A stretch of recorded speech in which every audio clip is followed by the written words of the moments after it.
rises way hey, and up she rises way hey, and up she rises early in the morning.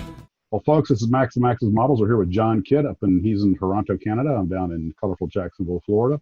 And today we're going to talk about slot cars and have John with me because that's his thing. So I will just turn it over to you, John, if you just want to give us a background and start telling us about the history and the makers and the slot cars. Sure. Yeah. Well, it actually started with rail racing way back, I think even, in the 30s and 40s. And then as to who actually sort of created the idea of putting a slot in is up for debate. A lot of people take credit for it, but the bottom line was that it was the British that really got the hobby going, and primarily through what is now Skelectrics, which was Triang was I think the original company. Mm-hmm. And they had like a rubberized track. There's a great little video on YouTube of Sterling Moss actually racing with his then wife, and they didn't even have controllers; they had on-off buttons. So, which was probably closer to driving a real Grand Prix car at the time anyway. But it really, and the motors that they were using were from railroading, from model railroading, and modified. And it really wasn't until, I guess, the 60s that it really took hold. And I think part of the reason it took hold was you had, a large volume of especially young boys who were really interested in racing, and racing was a part of the social fabric in North America in the 60s. You have to remember that races like the LA Times Grand Prix at Riverside in 1963-64 would have 150,000 people attend. So these were really big events. It is also about the time that James Garner, I think it was, made a famous racing movie. Was a Grand Prix? That was 1966, yeah. And there's actually a great story about that. He actually wasn't originally supposed to be in the film. It was actually supposed to be Steve McQueen. Uh-huh. And McQueen was supposed to have a meeting with John Frankenheimer, who was the director. Frankenheimer couldn't make the meeting, so he sent his business partner, Ed. What the heck was his last name? Terrible name. It was Ed something, but Frankenheimer's business partner and McQueen hated each other on site. Oh, okay. So it was no deal. And then MGM, part of the deal to actually finance the film was you use James Garner. Okay. And then Frankenheimer, because he was, a wannabe racer, he did some club racing, but he admittedly said he wasn't a very good driver, but he loved driving and could understand, I guess, the mindset. So he sent all the actors off to racing school. Oh, okay. Yep. So the drivers the actors in Europe went to the Jim Russell School in England, and Garner actually went to essentially what was the Shelby School with Bob Bondron. Now, there was the slot car craze kicked off about the same time, or it was already going by 64? It was starting to happen. Yeah. In 1964, the Wall Street Journal said that the slot car hobby was worth $100 million in the U.S. I kind of wonder if that isn't what kind of got backing for the movie. Is that, hey, look, all these kids and these are the kids that are going to go, the dads are going to go, and. In fact, there's a slot car set in the movie. In the last race at Monza. When what was her name? Oh gosh, the girl who played the love interest to the Italian driver. Okay. Yeah. Françoise Hardy. Okay. She actually meets her next boyfriend as they're racing around a slot car set that's done like Monza. Because boys with slot cars always meet girls that way. Yeah, it's the smell of wintergreen. So. Who would you say were really the leading, at least in the U.S. and Canada on this side of the pond, who would you say were the leading, companies to kind of jump on the craze first? And because I know Aurora was big. Yeah, and Aurora really started with HO, again, to complement. Those are the ones I used to race with HO. Those are the ones I used to catapult, like, I'm at, I mean, they literally went and hit the wall. And that was the other sort of parallel origin to the hobby, in that they were really used to supplement scenery for train layouts. Okay, all right. I can see that. Yeah, and then people realized that, this is a kind of a fun little hobby on its own. And then again, the whole racing craze, and it sort of spiraled up. And then you had a perfect storm of demographics and psychographics. In other words, racing was huge. I mean, remember, Elvis made 3 racing movies. That's right. Now, yeah, he did. But I remember the HO ones had a lot of trouble keeping the little brushes on contact. Maybe they were too light. But Yeah. I take it as you go up in scale, the cars perform better. I mean, they have less trouble with that. Right. And essentially what HO and 132nd scale were generally like a home set Hmm. scale, whereas 124th was more of a commercial scale. Like, and there were more commercial raceways in 1965 in the United States than there were bowling alleys. You mean slot car raceways? Yeah. Wow, I did It not was, know that. it was huge, but it just shows you that nobody does math, because when you do the square footage for dollar revenue, they never pay out. Okay, not a great business model. Right. And Revell themselves actually went and they had their own raceway in, I think it was outside in Los Angeles, which was absolutely huge, where they were promoting not only all their products, but also their commercial tracks as well as consumer products. Now, I take it there were already RC cars at this point. I mean, radio control was starting to catch on. I know they had, if you control airplanes, I know they had basically like you control cars that went on a circular track with cables and pretty impressive little machines on their own right. Um, RC started kicking in the 60s as electronics got a little more, but maybe the RC craze hadn't quite, because there were Not quite RC yet. airplanes back then, but they were pretty Right. primitive. And a company like Cox actually had tether cars, which, that Hmm. was its own hobby. Yep. But then Yep. they also had this sort of 1/20th scale track system with a glow plug engine. And they had Uh-huh. I think it was a Corvette and, of all cars, a 65 Riviera. Racing style. I guess so. And they would race around a track. But I mean, the layouts were huge. And then AMT had their own separate thing called a turnpike system, which had a carrier under the cars, 1/24th scale cars, and you could actually do U-turns and stuff, but it would never really come off the track. But again, Huh. it would take a week to put the track together. It was a very complex system. Very So they mechanical. yeah, and very expensive. Well, that brings up now, Airfix made slot car, a lot of the larger model companies, Airfix, Monogram, Revell, Aurora. What other popular kit, you said AMT? Or AMT also, MPC, and don't forget about Cox. I mean, Cox was so Cox, yeah. heavily, yeah, and Cox was so heavily involved. They were a major sponsor to Jim Hall. In fact, if you read Can-Am, I actually remember seeing the Cox sticker, and I was like, right. that's because with me, I thought of Cox as the airplanes. Well, Jim Hall made, I think it was 50 cents on every Chaparral slot car that was sold, and he said that was one of his largest sources of income. That's a pretty good commission. And the Yeah, Chaparrals are still popular today. they are. Yeah, yeah. And And he was a big model airplane flyer. That's how we learned about aerodynamics. in fact, I seem to see the Chaparral pop up more than anything else. I would almost say, if it's not the most, it's certainly one of the most popular cars bodies. And it's several makers have made it too. Absolutely. And the thing about Cox too is that they were really quite innovative with their chassis. They actually made chassis out of magnesium. So the craze kicks off in the mid 60s, skyrockets. And then I guess the late 60s, it's just after just a few years, it just kneecaps. Yeah, by about 1967, 68, it was over. It almost brought down Aurora and Monogram because they were Correct. so heavily invested in it. Yeah. Now, I saw your video on your Monogram track talking about the actual, not just the cars, but the layouts. I didn't even realize that Monogram had made track. I always thought of them, and I know a lot of scales you can put any car body on if you want to modify it. So, but the tracks, I always personally, just my little limited experience, because a lot of the kids in the neighborhood, they all had Aurora tracks, and they always seemed a little flimsy. But then there were the little HO things, and of course they were put together by kids. Everything snapped into place, so it's not exactly like you were getting the tightest tolerances. Right. But that Monogram track I saw in your video looked to be pretty high caliber. It was really well engineered and really well made. There was a lot of really good engineering put into that. Especially what you want in a track is you want the pieces to join as tightly as possible, so that you have a nice smooth lap. Mm-hmm. Mm-hmm. And currently, I guess, if you want plastic track, Carrera is probably the best brand to buy now. But if you look at Carrera track and Monogram track, there are a lot of similarities as how those tracks go together. Mm-hmm. Just the way that they have sort of like a tongue and groove, Uh-huh. and they snap, and it's amazing. It's really, and the other thing that made Monogram track so good was the surface.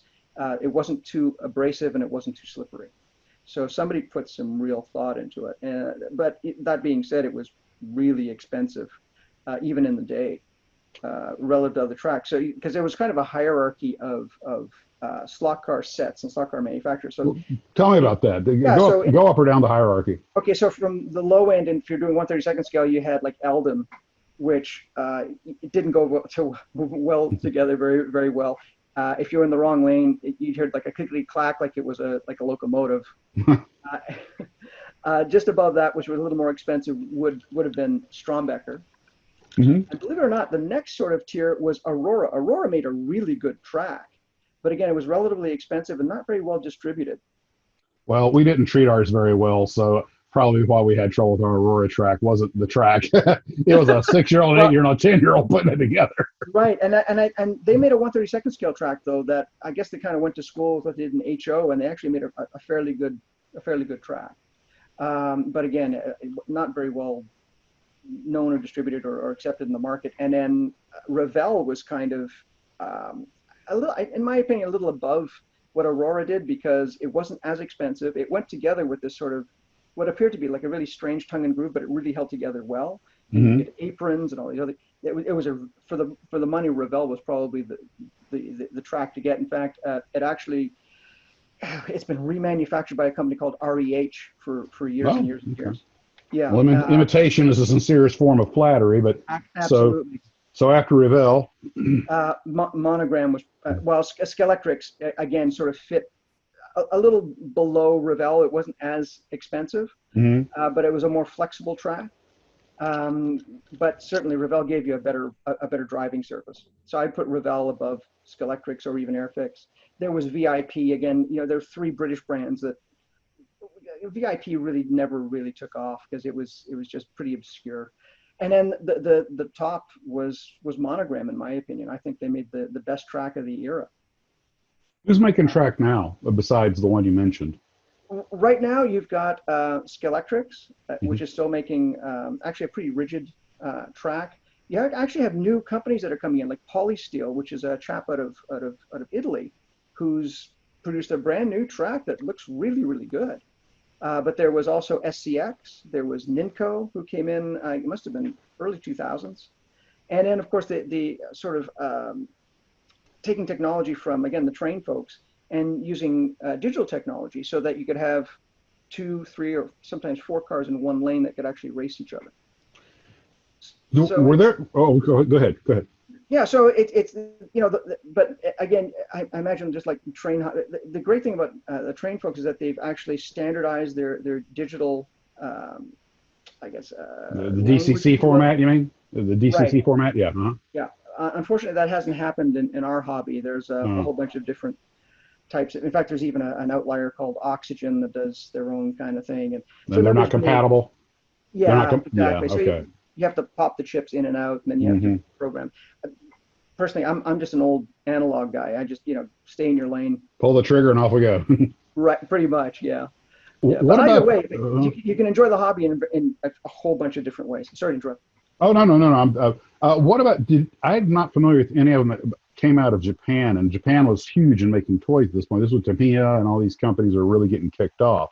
Right. Are there any Japanese brands or Asian brands that Tamiya made some great slot cars. In fact, the chassis look really quite complex. I mean, they were trying to have some sort of flow to them. They were really, really well done, but they came in near the end of the hobby, unfortunately.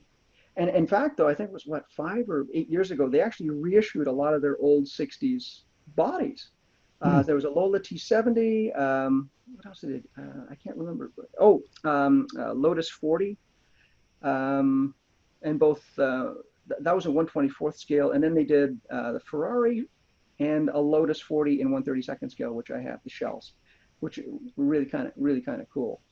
But it's still a very popular hobby in Japan, believe it or not, which is really kind of interesting. I was sent a link by someone about slot car racing, and I forget if it was the Netherlands or Belgium, but apparently Europe, it still has a pretty, well, I imagine several places, but Europe still has, but the cars they have today are so fast. I mean, my old man reactions could not keep up. Those things are zipping around that track. Well, again, it depends on what you want from the hobby. You can get, a wing car that'll do, a 200-foot track in like, under 3 seconds, which is just great. I mean, good for you. A lot of the folks that I chat with and have, I guess, back and forth with in the hobby are more into scale racing. And what you realize as you sort of progress into the hobby, just like real racing, speed is irrelevant if you're racing. You don't have to go very fast. In fact, driving a slow car takes more skill than driving a faster car. Oh, well, what was the largest scale for slots? 1/24. It was 1/24. Yeah. Okay. And I see that a lot of the old stuff still, in the reused market, and they command quite a price, partly for nostalgia, and especially if they're still serviceable. But a lot of the stuff, although the technology underneath has gotten better, I understand that a lot of the vintage shells are still made so you can still find, well, maybe not current production, but it's like the Chaparral, it never really completely went away. Someone somewhere was making it. Well, yeah, and monograms are a really good example because there was a company on an island called Jersey in the UK. It was called MRRC, and the chap who ran the business at the time either licensed the molds or had Monogram run the molds for cars from the 1960s. So there was a Cooper Ford that they did. They did the Ferrari 275P. And all of the Monogram 1/32 scale figures that they did in the 60s, which are superb. He had I'm not quite sure if MRC themselves actually shot the product or whether it was done by Monogram, but that was really something when it came out, because to have that 60s stuff back was really incredible. The one car that everybody wanted, which was the Lola T70, apparently those molds either didn't exist or were damaged, or I never realized, for example, how much work it takes just to keep a mold mothballed, because they'll oxidize like crazy. Yeah. It's amazing. And even when they're made out of beryllium copper, there's so much that goes into making them, maintaining them, whether you use them or not. And then if you do use them, make sure the production is done properly. When Monogram things got squishy and started changing hands, and a lot of stuff. Mattel, wasn't it? Or yeah, well, that was actually after Mattel. The whole that's a story in its own right. But when a lot of the molds ended up with the Germans, because molds are assets, they're business assets, including slot car molds. And apparently, Monogram as a company, its assets wound up in different places. So you'll say, oh, they're remaking this Monogram kit. Why don't they do that one? Well, they don't have that mold anymore. It belongs to this other firm, and they haven't been able to work out royalty agreements and everything else. And then it gets into, and I know you were in business before, so it starts to get into the ugly business and marketing side. Yeah. Somebody wants your services for free, and you're like, no, you have to pay for it. I have the, and it gets very, very, very ugly. And that's why a lot of these old kits aren't in production. They're literally, the molds are sitting in warehouses, people trying to figure out what to do with them, because of royalty battles or rights or licenses. Yeah. And there's also the case, for example, with Cox, when they went into receivership, they had a destruction order for not only their inventory but also the molds. There's a chap that you should actually also connect with who knows a lot more about this than I do. His name's Felipe De Lespine. And he's written a couple of books about slot cars, but he worked for Cox in the day. And when Cox was bought by General Dynamics, and they inherited all that Eldon stuff, he was very much involved in re-engineering the Eldon tractor to at least make it relatively better, so that they could remarket it under Cox. I wonder if a slot car maker or kit car maker, if you wanted to make something like a Chaparral, your own mold, not get someone else's. So let's just say you're starting with your own mold. I wonder if you have to get rights from someone to make a car that's that old, or if it's in the public domain. Well, my understanding too is when you there's another great YouTuber. His name's Dave Kennedy. He worked for slot car companies just recently. He worked for Skelectrix, SCX, and Carrera, and he had this great video just about licensing. And what he talked about was how, when you actually deal directly with the individual who has the car, like whether it's Jim Hall. I think he specifically mentioned Jim Hall, but he said what was really interesting was all they wanted really was they wanted just to get their car out in the market. They were just happy to get a couple of copies of their car as a slot car. It's when you start dealing with large corporations, things get really bogged down, to be kind. Do you happen to know if Johan ever made any slot cars? I know people that slot car bodies. I mean, put them. Whoa, catapult him. Well, they did. They actually made bodies specifically for slot cars. The Chrysler Turbine, the Oldsmobile Tornado. Those were issued, I guess, in like a blister pack that would hang on a pegboard. And they had, I guess, pieces that you would glue into the body to make it fit on a chassis. Now, they didn't make any chassis, to my understanding, but they certainly remarketed their body. Well, if you were somewhere, a parent were to come up to you today and say, I want to get my kid a slot car set, not a big profession, but, what you would, like back in the 60s when the kids, what would you probably tell them today to go get? Probably start off with a Scalextric set. For what you're paying, it's very good value. The cars are very robust. It's not like in the 60s where even the Eldon cars, if you got a lap and a half out of them before if you're lucky, the brushes would just go soft and you have to readjust them. That doesn't really happen anymore. That would be a really good place to start. The other thing too is that there are things that are learned through this hobby that aren't overt lessons. So everything from physics, electronics, just playing nice. My first physics lessons of slot cars was if I hold this trigger down when it hits that curve, it flies. Look, I can fly. Well, and therein lies the big lesson. Unlike I drive by, I do driving sims myself, and I've gone off a corner at Spa, and you just hit reset. And I can tell you categorically, in a real race car, that doesn't happen. Yeah, no. I mean, all you think about is how much is this going to cost me? And it's the same thing with a slot car. When it goes up, there are real world implications to the way that you drive.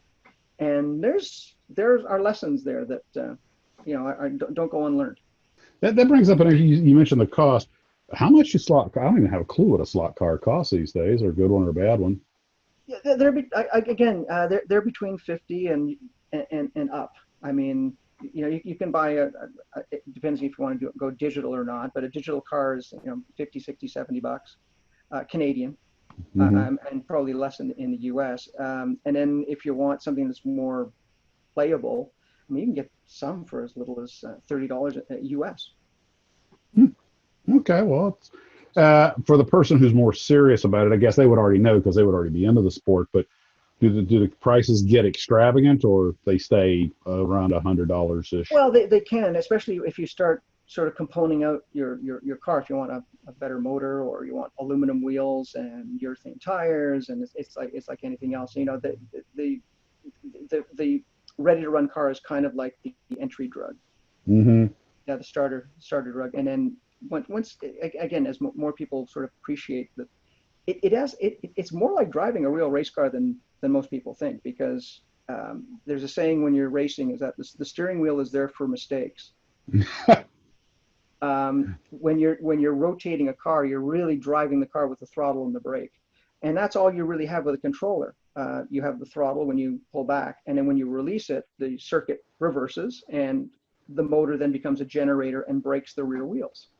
So, right. So, it really is like driving a real. You can rotate these things like a real car. And so every slot car is a Tesla.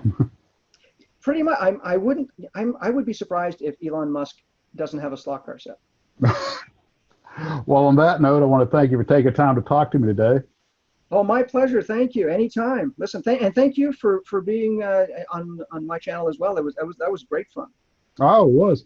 Well, I will go ahead and hit the stop button here so the folks who are watching can get back to whatever they're doing. And we want to, but as far as the record button, and 3, 2, 1.